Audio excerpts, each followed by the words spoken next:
দুই কন্যা আছে।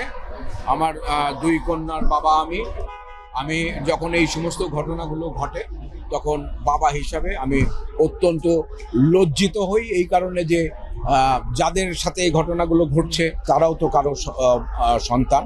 সেই বাবা মার কথা আমার মনে হয় যে তার মানসিক অবস্থাটা তখন কি ঘটছে।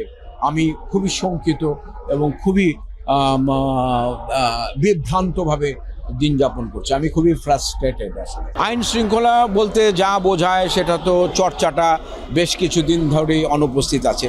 যদি আইন শৃঙ্খলার বা আইন প্রয়োগকারী সংস্থা যদি ঠিকমতো কাজ করত এবং এখানে যে ধর্ষণের বিষয়টা সেটা তো আর আজকে নতুন না, এখন ভয়াবহ মহামারী আকারে এটা দেখা যাচ্ছে, কিন্তু আগেও এটা ঘটেছে। সেই ক্ষেত্রে শাস্তির যে সর্বোচ্চ শাস্তি বা দৃষ্টান্তমূলক শাস্তির যদি বিধান থাকতো, সেটা আইন মন্ত্রণালয় যদি করত, পার্লামেন্ট যদি সেটা করত, আইনটা পাশ করত, তাহলে তো আর দৃষ্টান্তমূলক শাস্তির ভয়ে তো অনেক কিছুই থেকে বিরত থাকতো। কিন্তু সেটা যেহেতু হয়নি, এখন এই সরকার রাষ্ট্রীয় সংস্কারের দায়িত্ব নিয়েছে।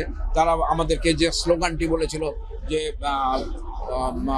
ইসের জন্যে, আপনাদের অসুবিধার জন্যে দুঃখিত, রাষ্ট্র সংস্কারের কাজ চলছে। তো রাষ্ট্র সংস্কারের মধ্যে যদি সামাজিক নিরাপত্তা, যদি পারিবারিক নিরাপত্তা, আইন শৃঙ্খলার নিরাপত্তা যদি না থাকে, তাহলে আর অন্য সংস্কার করে কি লাভ হবে?